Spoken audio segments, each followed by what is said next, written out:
കൃപയുണ്ടാകണമേ. ദൈവമേ എന്നോട് കൃപ തോന്നണമേ. എന്നോട് കൃപയുണ്ടാകണമേ. ദൈവമേ എന്നോട് കൃപ തോന്നണമേ. അങ്ങയിലാണു ഞാൻ അഭയം തേടുന്നത്. വിനാശത്തിന്റെ കൊടും കാറ്റ് കടന്നു പോകുവോളം ഞാൻ അങ്ങയുടെ ചിറകിൻ കീഴിൽ ശരണം പ്രാപിക്കുന്നു. അങ്ങയിലാണു ഞാൻ അഭയം തേടുന്നത്. വിനാശത്തിന്റെ കൊടും കാറ്റ് കടന്നു പോകുവോളം ഞാൻ അങ്ങയുടെ ചിറകിൻ കീഴിൽ ശരണം പ്രാപിക്കുന്നു. എന്നോട് കൃപയുണ്ടാകണമേ. ദൈവമേ എന്നോട് കൃപ തോന്നണമേ. എന്നോട് കൃപയുണ്ടാകണമേ. ദൈവമേ എന്നോട് കൃപ തോന്നണമേ.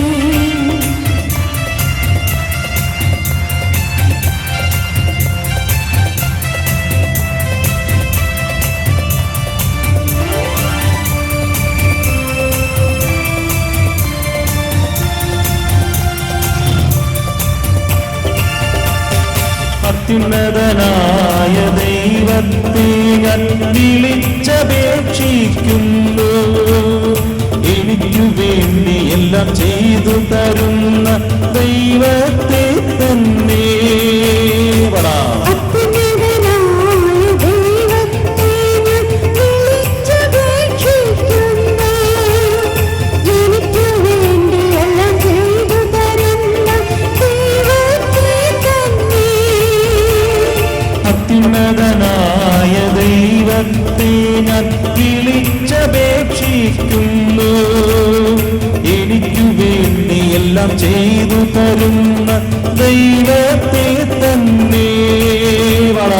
അത്യുന്നതനായ ദൈവത്തെ ഞാൻ വിളിച്ചപേക്ഷിക്കുന്നു.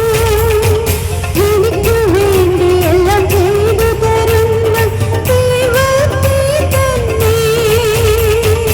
അവിടുന്ന് സ്വർഗത്തിൽ നിന്ന് സഹായമയച്ചെന്നെ രക്ഷിക്കും. എന്നെ ചവിട്ടി മെതിക്കുന്നവരെ അവിടുന്ന് ലജ്ജിപ്പിക്കും. അവിടുന്ന് സ്വർഗ്ഗത്തിൽ നിന്ന് സഹായമായി ചെന്ന് രക്ഷിക്കും. എന്നെ ചവിട്ടി മെതിക്കുന്നവരെ അവിടുന്ന് ലജ്ജിപ്പിക്കും. ദൈവം തന്റെ കാരുണ്യവും വിശ്വസ്തതയുമയക്കും. എന്നോട് കൃപയുണ്ടാകണം.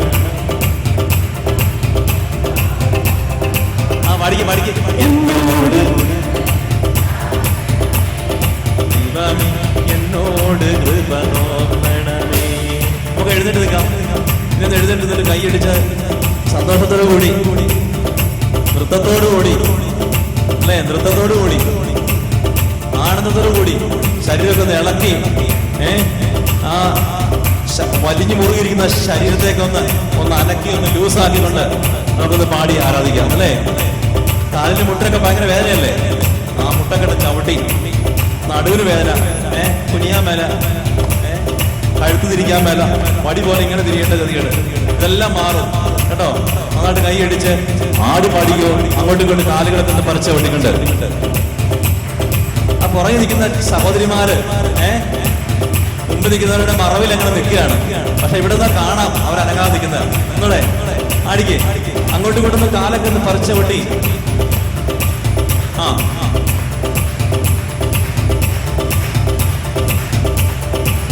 പോരാ പോരാട്ടം പോരാ. രസീ നാടി അല്ലെങ്കിൽ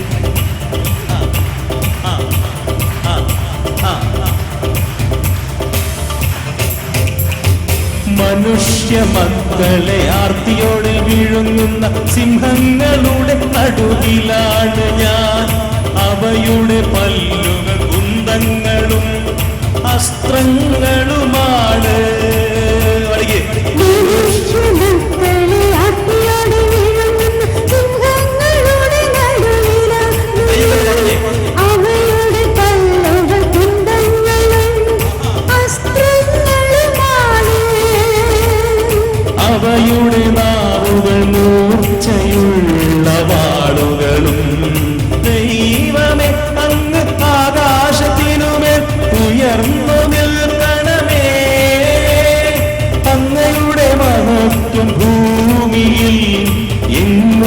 നിറയട്ടെ.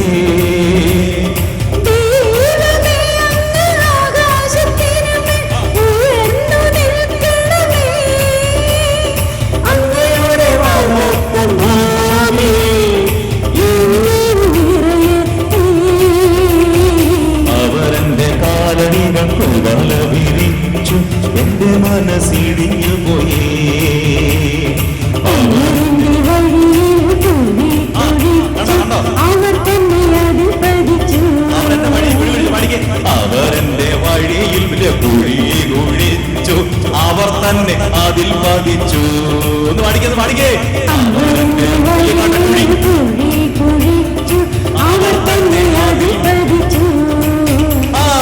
എന്നോട് കൃപയുണ്ടാകണമേ. ചാടിക്കേ. ചാടിക്കേ. എന്നോട് കൃപയുണ്ടാകണമേ. ദൈവമേ തുള്ളി ചാടിക്കോ. വയറൊക്കെ കുറയും കേട്ടോ. നല്ല സ്ലിം ആകും. സുന്ദരന് സുന്ദരിയായി മാറും.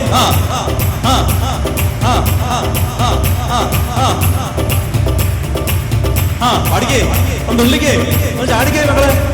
അങ്ങനെ ചായി ചാടിക്കേ. ചായി എന്റെ ഹൃദയം അചഞ്ചലമാണ് ദൈവമേ, എന്റെ ഹൃദയം അചഞ്ചലമാണ്. ഞാൻ അങ്ങയെ പാടി സ്തുതിക്കും, എന്റെ ഹൃദയമേ ഉണരുക. കൈയടിച്ച് കൈയടിച്ചേ.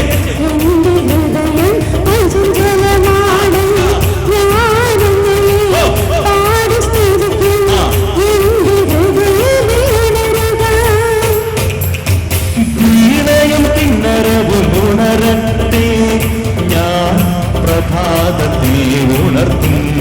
വീണയും കിന്നരവും ഉണരട്ടെ, ഞാൻ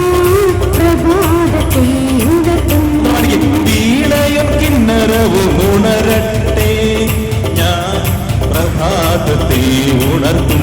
പാടിക്കേ. വീണയും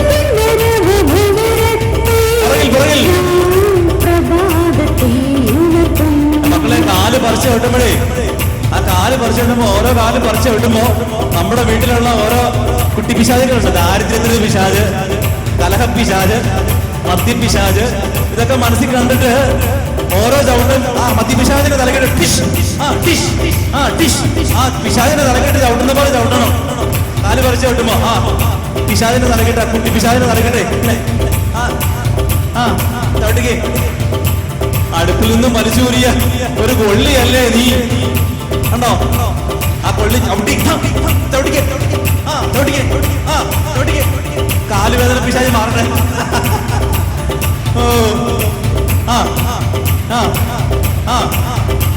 പോരാ ഈ ചവിട്ട് പോരാ. അയ്യോ, ഇത് പാവം പിശാചിന് സന്തോഷം ഉണ്ടാവുള്ളൂ. കിക്കിലി കൂട്ടുന്ന പോലെയാ. ഉറച്ചോടിക്കാം.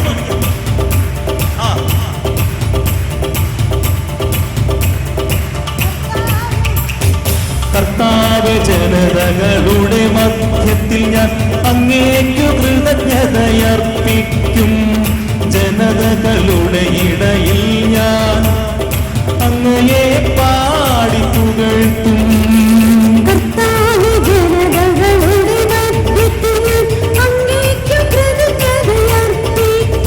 ആമേൻ.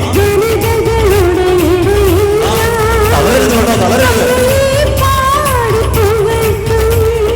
അങ്ങയുടെ കാരുണ്യമാകാശത്തോളവും അങ്ങയുടെ വിശ്വസ്തത മേഘങ്ങളോളവും വലുതാണ്.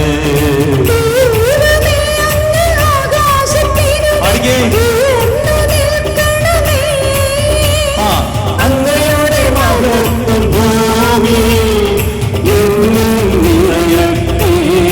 ദൈവമേ, ദൈവമേ അങ്ങ് ആകാശത്തിന്മേൽ ഉയർന്നു നിൽക്കണമേ. അങ്ങയുടെ മഹത്വം ഭൂമിയിൽ എന്നും നിറയട്ടെ. എന്നോട് കൃപയുണ്ടാകണമേ ദൈവമേ, എന്നോട് കൃപ തോന്നണമേ. എന്നോട് കൃപയുണ്ടാകണമേ ദൈവമേ, എന്നോട് കൃപ തോന്നണമേ. എന്നോട് കൃപ കൃപയുണ്ടാകണമേ ദൈവമേ എന്നോട് കൃപ തോന്നണമേ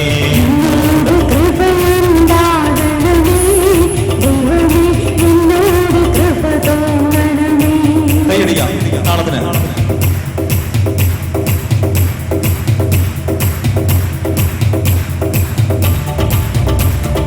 താളത്ത് കൈയടിക്കുക നല്ല അടിപൊളി കൈയടിക്കും ശക്തിയോടെ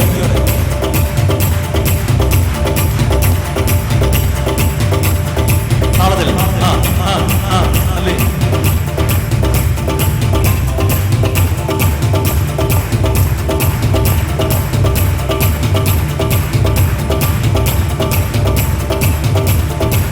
കൈയടിച്ചോ അതിലൊരു അഭിഷേകമുണ്ട് കൈയടിക്കുന്നതിലൊരു അഭിഷേകമുണ്ട് തപ്പ് കെട്ടിയ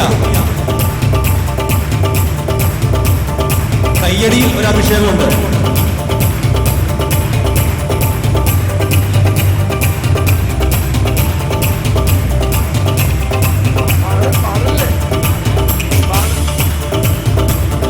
എന്നോട് കൃപയുണ്ടാകണമേ ദൈവമേ എന്നോട് കൃപ തോന്നണമേ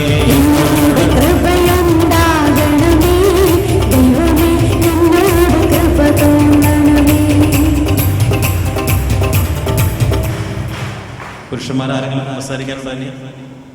കുമ്പസാരിക്കാനുണ്ടെങ്കിൽ ഇപ്പോൾ പോകാവുന്നതാണ്. ഈ പ്രഭാതത്തെ ഉണർത്തുക എന്ന് പറഞ്ഞാൽ എന്താ അർത്ഥം എന്ന് മനസ്സിലായോ? എൻ്റെ ഹൃദയം അചഞ്ചലമാനത് ദൈവമേ എൻ്റെ ഹൃദയം അചഞ്ചലമാണ് ഞാൻ പാടി പുകഴ്ത്തും എൻ്റെ ഹൃദയമേ ഉണരുക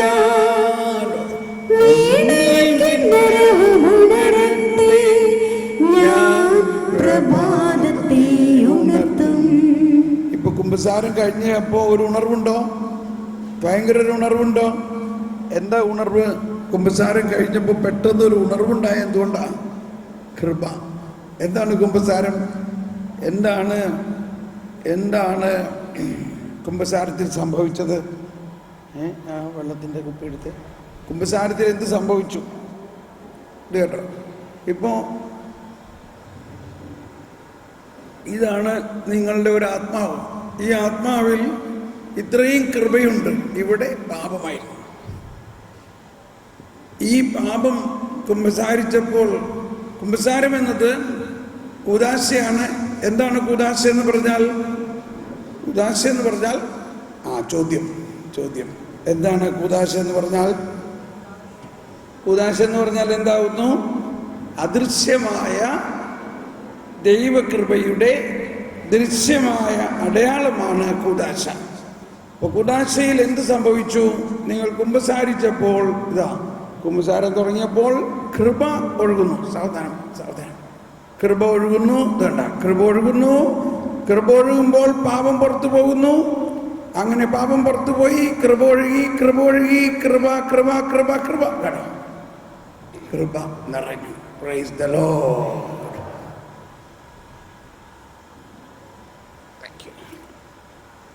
കൃപ നിറഞ്ഞ അവസ്ഥയാണ് എൻ്റെ ഹൃദയം അചഞ്ചലമാണു ദൈവമേ, എൻ്റെ ഹൃദയം അചഞ്ചലമാണ്.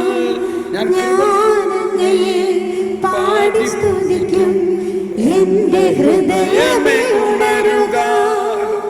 അപ്പോൾ ദൈവത്തിൻ്റെ ആ കൃപ നമ്മളിലേക്ക് നിറയുമ്പോൾ, നിന്നിൽ ഞാനുമേ എന്നിൽ നീ, അങ്ങനെ ദൈവം നമ്മളിൽ നിറയുന്ന അനുഭവം ഉണ്ടാകണം. ആ അനുഭവം എപ്പോഴും നിലനിർത്താവുന്നതാണ്. എപ്പോഴും നിലനിർത്തും. ഒരുപക്ഷെ പെട്ടെന്ന് കുമ്പസാരമൊക്കെ കഴിഞ്ഞ് 2 ദിവസം കഴിഞ്ഞപ്പോൾ വീണ്ടും അതിൽ നിന്ന് തളർന്നു, വീണ്ടും പാപത്തിലേക്ക് പോയാലും വിഷമിക്കണ്ട. വീണ്ടും കൃപാവരം കൊണ്ട് നമുക്ക് നിറയ്ക്കാം. Praise the lord. നമുക്കിരിക്കാം. ഇനി അല്പസമയം ഇന്നലെയും ഇന്നും നമ്മൾ കേട്ട ക്ലാസ്സുകളിൽ നിങ്ങൾക്ക് കിട്ടിയ ബോധ്യങ്ങൾ പങ്കുവയ്ക്കുന്ന ഒരു നിമിഷമാണ്. ഇന്നലെയും ഇന്നും കേട്ട കാര്യങ്ങളിൽ എന്താണ് നിങ്ങളെ വളരെയധികം സ്പർശിച്ചത്? എന്താണ് നിങ്ങൾക്ക് പ്രയോജനമാകുന്നതെന്ന് തോന്നിയത്? അല്ലെങ്കിൽ നമ്മൾ പല പ്രാവശ്യം കേട്ട വചനങ്ങൾ ഇപ്പോൾ ഒരു പുതിയ അർത്ഥം അതിന് കണ്ടു, ഒരു പുതിയ വ്യാപ്തി അതിനുണ്ടായി. അങ്ങനെ നിങ്ങളുടെ ഹൃദയത്തിൽ ഒരു പുതിയ ജ്വലനമുണ്ടായി, ഒരു സ്പർശനമുണ്ടായി. ഇന്നലത്തെ വചന ശുശ്രൂഷയിലും ഇന്നത്തെ വചന ശുശ്രൂഷയിലും അതുപോലെ തന്നെ കുർബാനയിലും കുർബാനയെക്കുറിച്ചുള്ള ബോധ്യങ്ങളിലും രോഗശാന്തി ശുശ്രൂഷയിലും വിശുദ്ധ കുർബാന എഴുന്നള്ളിച്ച് ആരാധിച്ചപ്പോഴെല്ലാം എന്തുണ്ടായി? വേഗം വന്ന് പങ്കുവയ്ക്കാം.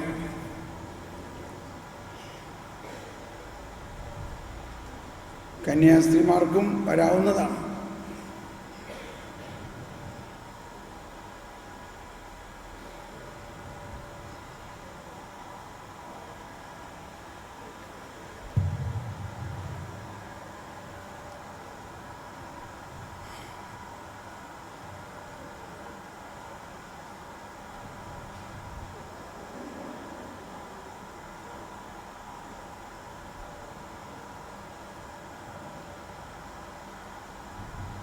ഭയം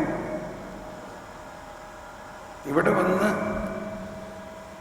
രണ്ട് വാക്ക് പറഞ്ഞു കഴിയുമ്പോൾ വലിയ ആത്മീയ വീര്യം ഉണ്ടാകും. എൻ്റെ ഹൃദയം അചഞ്ചലമായ അനുഭവം ഉണ്ടാകും.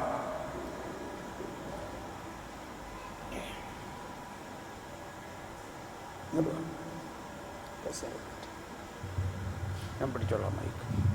ദൈവത്തിന് സ്തുതി. ഇന്നലെ മുതൽ ക്ലാസ് കേട്ടപ്പോൾ മുതൽ എനിക്ക് ഒത്തിരി ആഴമായിട്ട് ചിന്തിക്കാൻ, ഒത്തിരി ആഴമായിട്ട് ഈ ദൈവത്തോട് കൂടുതൽ അടുക്കാനും കൂടുതൽ ദൈവത്തെ ഒത്തിരി ഉൾക്കൊള്ളാനും സാധിച്ചു. പിന്നെ ജ്ഞാനത്തിൻ്റെ പുസ്തകത്തെ പറ്റി എനിക്ക് അത്ര കൂടുതലായിട്ടൊന്നും അറിയില്ലായിരുന്നു. അതും ഒത്തിരി ഉൾക്കൊണ്ടു, ഒത്തിരി ആഴത്തിൽ എനിക്ക് സ്പർശിക്കുകയും ചെയ്തു. ദൈവമേ ഒരുപാട് നന്ദി. ദൈവത്തിന് സ്തുതി. കൈയടിച്ച് ഒന്നുറക്കെ കൈയടിച്ച് കർത്താവിന് നന്ദി പറയാം.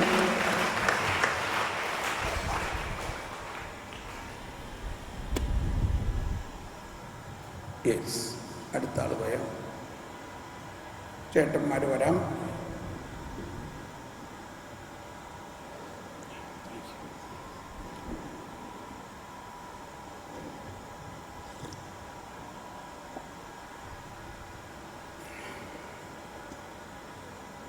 ഇത്തിരി സമയം എടുത്ത് ചിന്തിക്കണം, നല്ലതാണ്. കണ്ടോ, ഇപ്പോൾ ചിന്തയിലേക്ക് ഒരാശയങ്ങൾ കടന്നു വരികയാണ്. ഇങ്ങനെ ചിന്തിക്കുമ്പോഴാണ് നമ്മൾ വളരുന്നത്.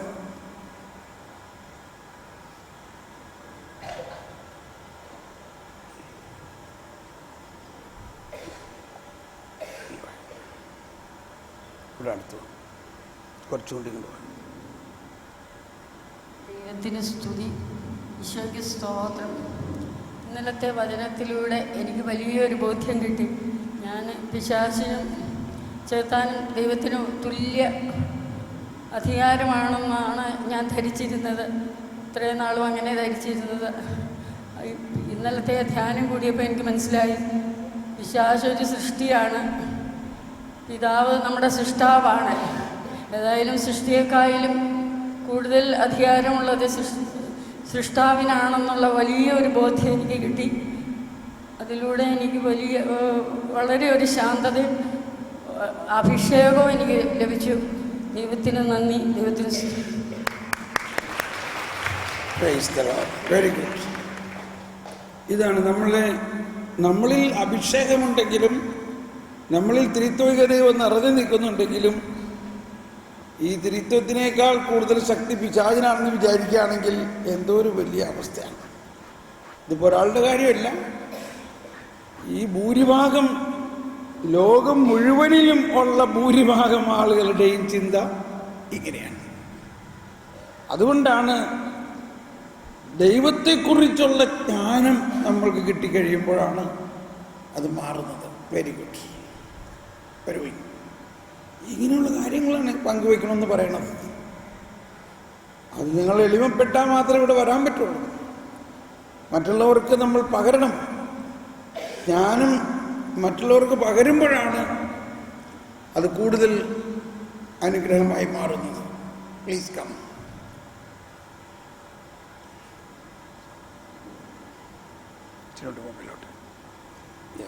Price the Lord.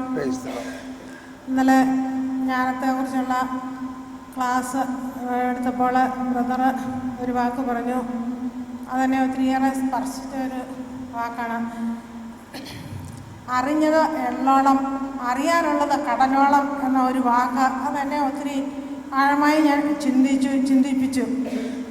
കാരണം നമുക്ക് ഒക്കെ കുറേയൊക്കെ അറിവുണ്ടെന്നൊക്കെ ഉള്ള ഒരു തോന്നലൊക്കെ നമ്മുടെ മനസ്സിൽ ഉണ്ട്. പക്ഷേ ബ്രദറെ പറഞ്ഞ വാക്ക് കേട്ടപ്പോൾ എനിക്ക് ഒന്നും അറിയില്ല എന്ന് തോന്നി. ഇനിയും ദൈവിക രഹസ്യങ്ങളെക്കുറിച്ച്, സ്വർഗരാജ്യത്തെക്കുറിച്ചൊക്കെ ഒത്തിരി അറിയാനുണ്ട് എന്നുള്ള ഒരു ബോധ്യം എനിക്ക് ലഭിച്ചു. Price the Lord. ഒന്ന് കൈയടിച്ച് നന്ദി പറയാൻ കർത്താവിന്. വേറെ എന്തെങ്കിലും കൂടി ഒന്ന് പറഞ്ഞേ.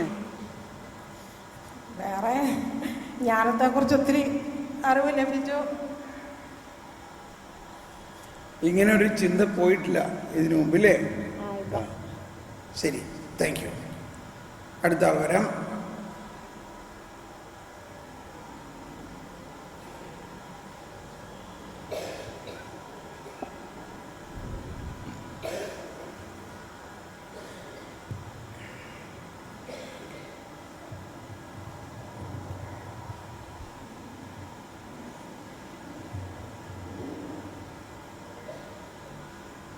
ദൈവമേ സ്തുതി, ദൈവമേ സ്തോത്രം.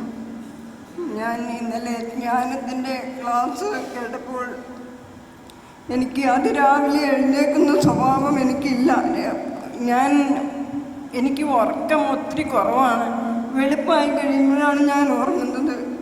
ഇന്നലെ ഇവിടെ ബ്രദർ പറഞ്ഞു അതിരാവിലെ എഴുന്നേറ്റ് നീ ജ്ഞാനത്തെ അന്വേഷിക്കണമെന്ന്. ഇന്നലെ ഞാൻ കൃത്യം 4 മണിക്ക് എഴുന്നേറ്റ് എനിക്ക് ഒരു വിധത്തിലും കണ്ണു തുറക്കാൻ പറ്റാത്ത അവസ്ഥ. ഞാൻ പിന്നെയും പോയി ശരിക്ക് കണ്ണിൽ വെള്ളമൊഴിച്ച് കഴുകി 4 മണിക്ക് എഴുന്നേറ്റിരുന്ന് ബൈബിള് വായിക്കാൻ, ജ്ഞാനത്തിൻ്റെ പുസ്തകം എടുത്ത് വായിക്കാൻ തുടങ്ങി. അപ്പോൾ എന്തോ ഒരു വലിയ ഒരു സൗഖ്യം എനിക്ക് അനുഭവപ്പെടുന്നതായിട്ട് തോന്നി. മറ്റത് ഞാൻ രാവിലെ എഴുന്നേറ്റാൽ ആദ്യം ദൈവത്തിനൊന്ന് നന്ദി പറഞ്ഞിട്ട് അടുക്കളയിലേക്കാണ് ആദ്യം പോകുന്നത്. ഇപ്പോഴെനിക്ക് അതിരാവിലെ എഴുന്നേൽക്കണമെന്നുള്ള ഒരു ചിന്ത എൻ്റെ മനസ്സിലേക്ക് കയറി. ദൈവമേ നന്ദി, ദൈവമേ സ്തുതി. Price the Lord. യേശുവേ സ്തോത്രം, യേശുവേ നന്ദി. നിത്യജീവൻ എന്ന് പറഞ്ഞാൽ ഞാൻ വിചാരിച്ചിരുന്നത് മരിച്ചതിന് ശേഷം നമ്മൾ സ്വർഗരാജ്യത്തിൽ പോയി അങ്ങനെ അവിടെയുള്ള ഒരു ജീവിതമാണെന്ന് മാത്രമാണെന്ന് ഞാൻ ധരിച്ചിരുന്നത്. പക്ഷേ ഇന്നലത്തെ ബ്രദറിൻ്റെ ടോക്കിൽ നിന്ന് എനിക്ക് മനസ്സിലായി ഏക സത്യദൈവത്തെ അറിയുക എന്നതാണ് നിത്യജീവൻ എന്ന്. അതുകൊണ്ട് ഇപ്പം എനിക്ക് കൂടുതലായിട്ട് ഏക സത്യദൈവത്തെ പൂർണ്ണമായിട്ട് അറിഞ്ഞ് പൂർണ്ണ ഹൃദയത്തോടും പൂർണ്ണ ആത്മാവോടും പൂർണ്ണ മനസ്സോടും സർവ്വശക്തിയോടും കൂടി സ്നേഹിച്ച് ആ സ്നേഹത്തിൽ നിലനിന്ന് നിത്യജീവൻ കരസ്ഥമാക്കണമെന്നാണ് ഇപ്പോഴത്തെ ഒരു ആഗ്രഹം. Thank you Lord. Praise you Jesus. Thank you. Praise the Lord. എന്താണ് നിത്യജീവൻ? ഏകസത്യദൈവമായ അങ്ങയെയും അങ്ങയച്ച യേശുക്രിസ്തുവിനെയും അറിയുക. യെസ്. അടുത്ത ആൾ വരാം.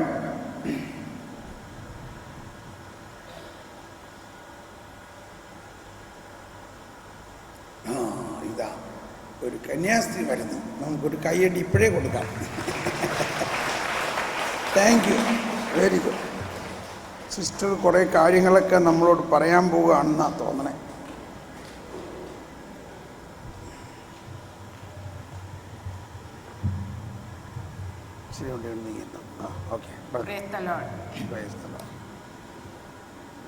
ഞാൻ കർത്താവ് എബ്രാഹത്തിന് കാണിച്ചു കൊടുത്ത ആ നക്ഷത്രങ്ങളിൽ ഒന്നാണ് ഞാൻ എന്നുള്ള വചനം എനിക്ക് വളരെ കൃത്യമായിട്ട് തോന്നി. പിന്നെ മാമോദീസായുടെ യേശു പൂർണ്ണമായിട്ടാണ് കൊടുക്കുന്നത്. യേശുവിന് പകുതിയായിട്ട് അല്ലെങ്കിൽ അപൂർണമായിട്ട് കൊടുക്കാൻ സാധിക്കുകയില്ല എന്നുള്ള ആ വാക്ക് വചനം എന്നെ കാര്യമായിട്ട് പതിഞ്ഞിട്ടുണ്ട്. അതുപോലെ തന്നെ ഒരു കൊച്ചു കുഞ്ഞിനെ ശിക്ഷിക്കുമ്പോഴും അവൻ്റെ അമ്മയുടെ മുഖത്തേക്ക് തന്നെയാണ് നോക്കുന്നത്. അതുപോലെ ആ കരഞ്ഞുകൊണ്ട് അവൻ വിളിക്കുന്നതും അമ്മേ എന്നാണ്. അതുപോലെ ആ കുഞ്ഞ് അമ്മയുടെ മടിയിലിരുന്ന് അമ്മയുടെ പാൽ നുകർന്നുകൊണ്ട് അവൻ്റെ ആ സന്തോഷം അവന് പ്രകടമാക്കുന്നു. ഇനിയും എന്നെ കൂടുതലായിട്ട് സ്പർശിച്ചു ഒരു വചനം, ഒരു കാര്യം, മരണശേഷം RIP എന്ന് എഴുതി വെച്ചുകൊണ്ട് സ്വസ്ഥമായി കിടന്നുറങ്ങാനല്ല, ഓടി നടന്ന് അൽഫോൻസാമ്മയെയും പിന്നെ മദർ തെരേസയെയും ഒക്കെ പോലെ പ്രവർത്തിക്കുകയാണ് ചെയ്യേണ്ടത് എന്ന ആ വാക്കുകളും എന്നെ വളരെയധികം സ്വാധീനിച്ചു. ദൈവത്തിന് സ്തുതി. Very good. ഒന്ന് ഉറക്കൊരു കൈയടി കൊടുക്കും. കർത്താവേ നന്ദി, യേശുവേ സ്തോത്രം, യേശുവേ നന്ദി. ഇത്രയും നേരമായിട്ട് ചേട്ടന്മാരാരും ഒന്നും വന്നില്ലല്ലോ. മോശമാവില്ലേ നമ്മൾക്ക്? സഹോദരന്മാരാരെങ്കിലും വരാം?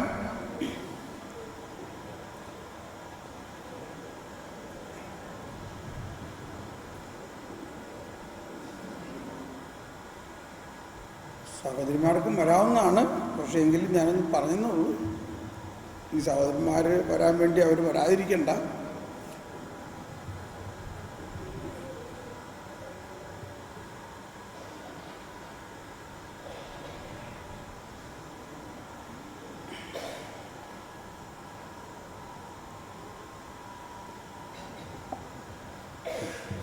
Price the lord. എന്നിലെ ദൈവികതയാണ് മക്കളിലേക്കും കൊച്ചുമക്കളിലേക്കും കൈമാറുന്നത് എന്നൊരു യാഥാർത്ഥ്യവും തിരിച്ചറിവും എനിക്ക് വളരെ ശക്തമായി ആഴത്തിൽ എൻ്റെ ഹൃദയത്തിൽ പതിഞ്ഞു. അവികലമായ ഒരു ആത്മീയത അല്ലെങ്കിൽ ദൈവികതയാണ് എനിക്കുള്ളതെങ്കിൽ അതാണ് എനിക്ക് കൊടുക്കുവാനും കഴിയുള്ളൂ. അത് കൂടുതലായി നമ്മൾക്കുണ്ടാകുമ്പോൾ കൂടുതലായി നമ്മൾ തലമുറകളിലേക്ക് കൈമാറി കൊടുക്കുമെന്നൊരു വലിയ ബോധ്യം എനിക്ക് ലഭിച്ചു. Price the Lord. കൈയടിച്ച് ചേർത്താണ് നന്ദി പറയാം. ഏശയ്യ 59-ാം അധ്യായം 21-ാമത്തെ വചനത്തിൽ വലിയ ഒരു ഉടമ്പടി ബന്ധമായിട്ടാണ് പറയുന്നത്. എനിക്ക് നിങ്ങളോടുള്ള ഉടമ്പടി ഇതാണ്, കർത്താവാണ് ഇതരളി ചെയ്യുന്നതെന്ന് പറഞ്ഞിട്ട് പറയുകയാണ്, ഞാൻ നിങ്ങളിൽ നിവേശിപ്പിച്ച വചനവും നിങ്ങൾക്ക് നൽകിയ ആത്മാവും നിങ്ങളിൽ നിന്ന് നിങ്ങളുടെ മക്കളിലേക്കും അവരുടെ മക്കളിലേക്കും ഇത് പകരപ്പെടും എന്നാണ് പറയുന്നത്. യെസ്, അടുത്ത ആൾ വരാം.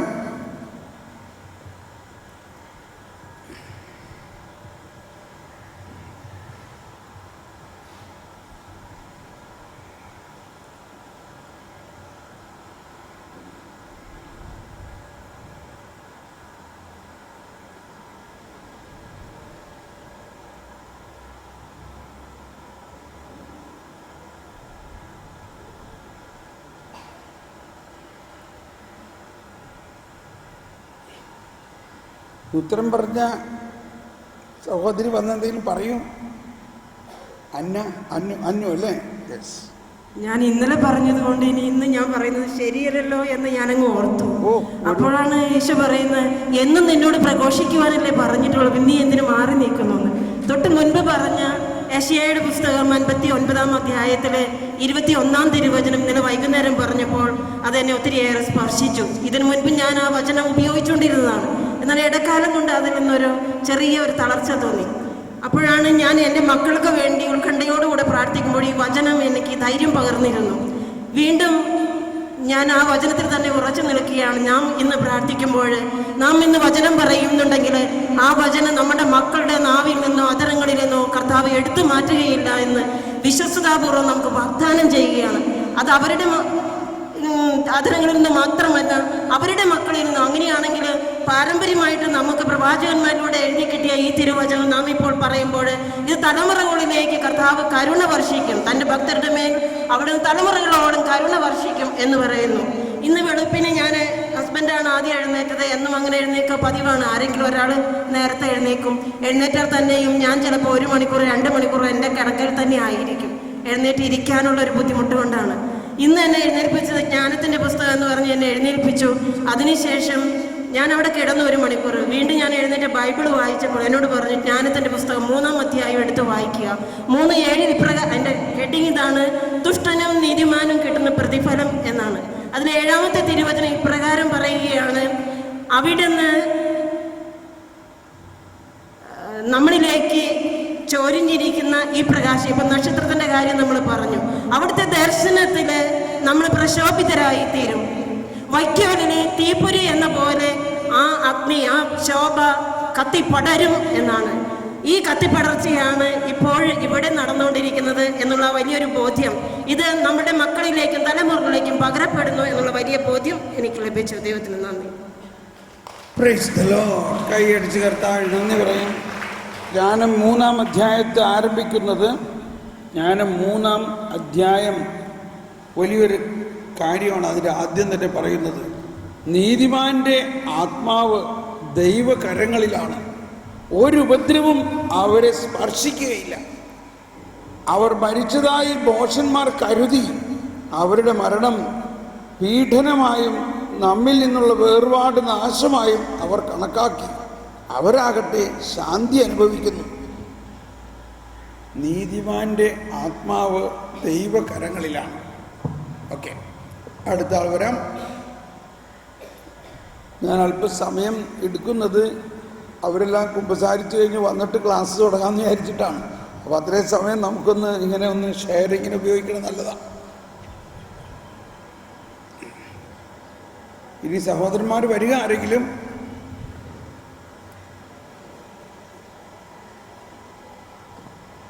ആർക്കും ഒന്നും സ്പർശിച്ചില്ല, ഒന്നും അനുഭവമായില്ല. എന്തെങ്കിലും ഒരു വാക്ക് പ്രത്യേകമായി സ്പർശിച്ച് കാണുമല്ലോ.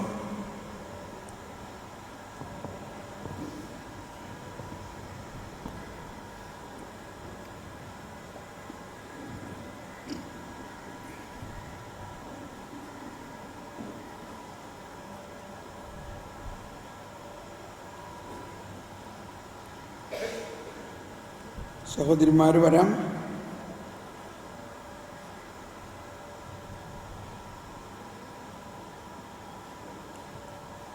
ഇന്നലെ രോഗശാന്തി പ്രാർത്ഥനയ്ക്ക് അനുഭവം ഉണ്ടായ ആരെങ്കിലും, രോഗശാന്തി കിട്ടിയുടെ ആരെങ്കിലും എന്ന് പറയാമോ എന്തെങ്കിലും?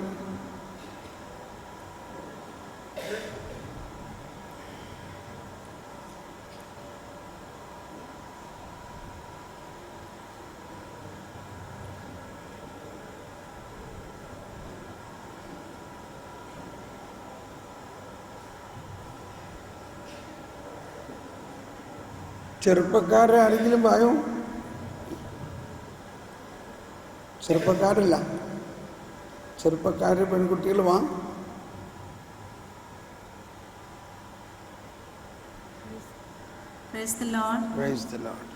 ഇന്നലെ നമ്മുടെ ശുശ്രൂഷ ആരംഭിച്ചപ്പോൾ പരിശുദ്ധാത്മാവിൻ്റെ അഭിഷേകത്തിന് വേണ്ടി നമ്മളെല്ലാവരും ഒരുമിച്ച് നിന്ന് പ്രാർത്ഥിച്ചു. ആ പ്രാർത്ഥനാ ഗാനം ആരംഭിച്ചുകൊണ്ടിരുന്നപ്പോൾ എനിക്ക് ശക്തമായിട്ട്, ഞാൻ അതിൽ ശരിക്കും ഈ പരിശുദ്ധാത്മാവിനോട് ശക്തമായിട്ട് അദ്ദേഹത്തിന് ഞാൻ പ്രാർത്ഥിച്ചുകൊണ്ടിരിക്കുകയായിരുന്നു. ആ സമയത്തപ്പോൾ എൻ്റെ കഴുത്തിൻ്റെ ഇടത് ഭാഗത്ത് 2 പ്രാവശ്യം ഒരു സെക്കൻഡിൽ ഗ്യാപ്പിൽ 2 പ്രാവശ്യം ശക്തമായ ആരോ ഊതുന്നത് പോലെ തോന്നി. അപ്പം ഞാൻ പതുക്കെ പുറകോട്ട് ശ്രദ്ധിച്ച് നോക്കി, ആരെങ്കിലും എന്നെ ഊതുന്നതാണോ എന്ന്. അപ്പോൾ ഒരു ചേറിൻ്റെ അകലെയാണ് മറ്റേ ആൾ നിൽക്കുന്നത്. അപ്പോൾ അങ്ങനെ അത്ര ശക്തമായിട്ടുള്ളൊരു കാറ്റ് വരാൻ സാധ്യതയില്ലത്. ഞാൻ വീണ്ടും പാട്ട് പാടിക്കൊണ്ടിരുന്നു. അത് കഴിഞ്ഞ് 1 മിനിറ്റ് കഴിഞ്ഞപ്പോൾ 2 പ്രാവശ്യം അടുപ്പിച്ച് അനുഭവം ഉണ്ടായി. അത് കഴിഞ്ഞ് വീണ്ടും 1 മിനിറ്റ് കഴിഞ്ഞപ്പോൾ 3-ാമത്തെ പ്രാവശ്യം, 3rd ടൈം എങ്ങനെയാണ് ഇതേ ശക്തമായിട്ടുള്ള ഒരു കാറ്റ്, ഒരു ശക്തമായിട്ട് ഒരു വ്യക്തി ഊതുന്നത്. അപ്പം ഞാൻ വീണ്ടും ചെരിഞ്ഞ് നോക്കി, ആരെങ്കിലും എന്നെ ഊതുന്നു, എൻ്റെ തൊട്ടടുത്ത് ആരുമില്ല. അങ്ങനെ കാറ്റ് വരാൻ പറഞ്ഞു. ഞാൻ പ്രാർത്ഥനയ്ക്ക് ശേഷം എനിക്ക് ആ സമയത്ത് നല്ല ഒരു സൗഖ്യാനുഭവം ഈ ഇടത്ത് തോളിലുണ്ടായി. കാരണം ഞാൻ ഒരു 3-4 മാസമായിട്ട് സ്പോണ്ടിലൈസിസിന് ചെറുതായിട്ട് ചികിത്സ ഉണ്ടായിരുന്നു. കഴുത്ത് പുറകോട്ട് തിരിക്കാനോ ഭംഗിയായിട്ടോ രാത്രി ഉറങ്ങാനോ ഒന്നും സാധിച്ചിരുന്നില്ല. അപ്പോൾ ഇന്നലെ ബ്രദറിൻ്റെ പ്രാർത്ഥനയ്ക്ക് ശേഷം അതുപോലെ ആ പരിശുദ്ധാത്മാവിൻ്റെ ആ ഗാനം പാടി പ്രാർത്ഥിച്ചതിന് ശേഷം എനിക്ക് വളരെയധികം സൗഖ്യം ലഭിച്ചു. വളരെ നന്നായിട്ട് 3 മാസത്തെ